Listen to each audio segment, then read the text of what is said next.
Shalom, selamat pagi Bapak Ibu, saudara-saudara yang dikasih oleh Tuhan. Pada pagi hari ini marilah kita sama-sama mendengarkan firman Tuhan. Sebelum kita melakukan aktivitas kita, saya ambil dari kitab Injil Markus pasal 6 ayat 40 sampai 56. Saya memberi judul Yesus memelihara, menolong, dan menyembuhkan. Saudara-saudara yang dikasihi oleh Tuhan, ya seringkali kita hidup penuh dengan kebimbangan ya dalam menghadapi kebutuhan kita, dalam menghadapi hidup kita, apa yang kita perlukan ya, apalagi zaman-zaman sekarang semua terasa sulit ya, untuk bertahan hidup aja sulit.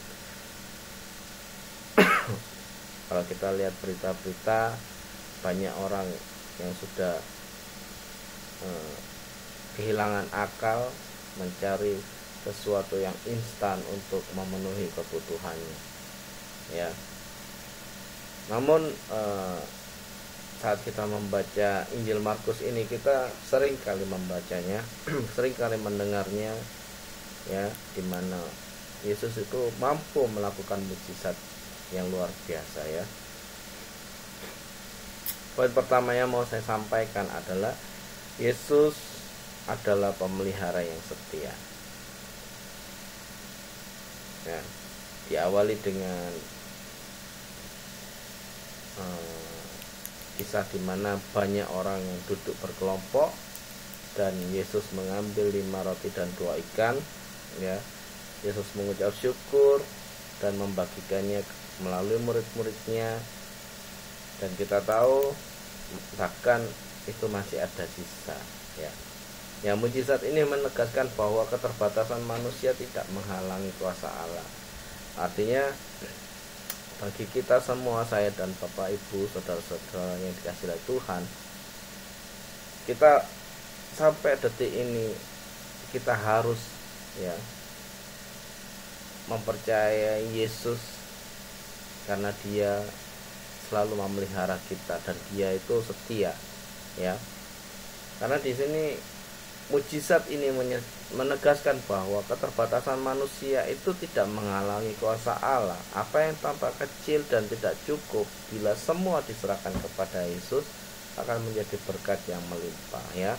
Seperti dituliskan dalam Mazmur 145 ayat 15 sampai 16, yaitu Engkau membuka tanganmu dan mengenyangkan segala yang hidup.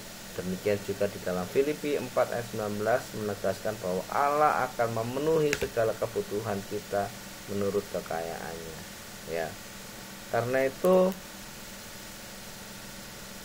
dunia memang jahat saat-saat ini ya. Dunia memang kejam, dan saat ini kita dihadapkan dengan persoalan yang luar biasa ya. Salah satunya yaitu kebutuhan kita. Jangankan kebutuhan kita, bertahan hidup saja terasa sulit. Namun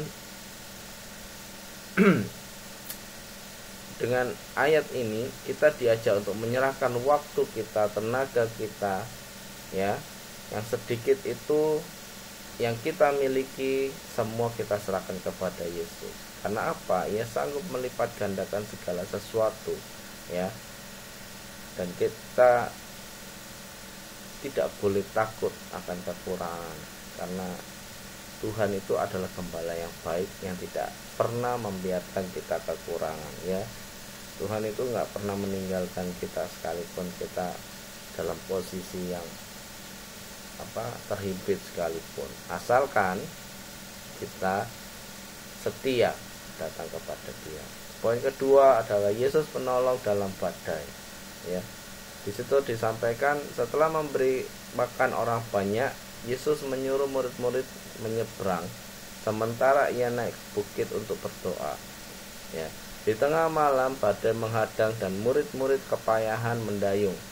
Namun Yesus melihat mereka dari kejauhan, lalu datang berjalan di atas air dan berkata, "Tenanglah, aku ini, jangan takut.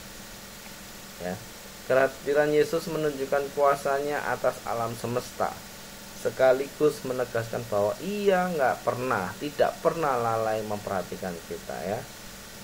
Di dalam Mazmur 107 ayat 28 sampai 29 disampaikan, di situ dikatakan bahwa Yesus atau Tuhan meneduhkan badai, dan di dalam Yesaya 41 ayat 10 memberikan kita jaminan bahwa jangan takut sebab aku menyertai engkau. Ya. Yesus selalu setia dalam setiap kehidupan kita. Dia berjanji dan janjinya tidak ditepati. Janji Yesus ya dan amin sampai akhir. Ya. Jadi kadang kita merasa doa kita tidak dijawab, seolah Tuhan membiarkan kita berjuang hidup sendiri. Tetapi sesungguhnya Yesus tahu keadaan kita dan pada waktunya Dia datang menolong. Artinya kalau misalnya sampai saat ini kita merasa Tuhan belum bertindak dalam kehidupan kita, tunggu dan percaya, terus setia. Tuhan punya waktunya tersendiri, ya. Jadi jangan pernah khawatir, ya. Seringkali kita khawatir, akhirnya semuanya tergesa-gesa. Dan tidak jarang anak-anak Tuhan menyalahkan Tuhan karena sebenarnya kelakuan mereka sendiri. Mereka tidak sabaran, karena Tuhan punya rencana yang lebih dahsyat. Yang terakhir adalah Yesus adalah penyembuh yang berbelas kasihan. Di situ disampaikan bahwa sesampainya di Genesaret, banyak orang membawa yang sakit kepada Yesus, dan mereka percaya bahwa hanya dengan menjamah jubahnya saja mereka akan sembuh, ya. Dan benar, semua yang menjamahnya disembuhkan. Di sini kita melihat hati Yesus yang penuh belas kasihan, yang tidak menolak orang sakit, miskin atau lemah. Yesus Alkitab menyampaikan bahwa aku datang bukan untuk orang benar, melainkan orang yang berdosa. Siapa yang kita ini semua? Kita lemah, kita sakit, dan pasti kita berdosa. Tapi Tuhan datang untuk kita semua. Kuasanya itu memulihkan bukan hanya tubuh, tetapi jiwa dan roh kita. Ya. Nabi Yesaya telah menubuatkan oleh bilur-bilurnya kita sembuh. Disampaikan dituliskan di dalam Yesaya 53 ayat 4 sampai 5. Ya. Pemazmur pun bersaksi bahwa Tuhan menyembuhkan segala penyakit.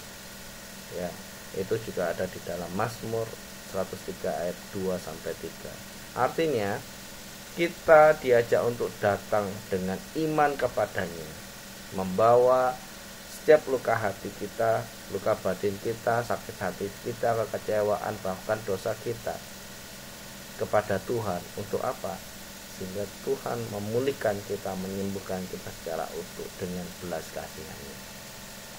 Sama seperti orang-orang yang di Genesaret, ya, yang datang berbondong-bondong kepada Tuhan untuk disembuhkan, untuk dipulihkan. Jadi pada pagi hari ini Bapak Ibu, sama-sama kita belajar, baik saya maupun Bapak Ibu, semua yang mendengarkan firman Tuhan pada pagi hari ini. Yesus adalah Tuhan yang memelihara, menolong dan menyembuhkan, ya. Sama seperti Ia memberi makan 5.000 orang, menolong murid-murid dalam badai dan menyembuhkan banyak orang, ya. Kalau di sini dikatakan di Genesaret, ya. Dia juga mau bekerja dalam hidup kita hari ini. Mari, yang Yesus inginkan hanyalah keberadaan kita untuk selalu setia datang kepadanya. Kita berdoa, kita mengambil iman, mengambil saat teduh dalam setiap kehidupan kita, duduk diam di kaki Tuhan untuk menyerahkan segala sesuatunya, dan tunggu sampai jawaban itu terjadi dalam kehidupan kita, sehingga kita mengalami Tuhan dan kita diproses dan kita benar-benar menjadi orang yang dimerdekakan. Tuhan Yesus memberkati.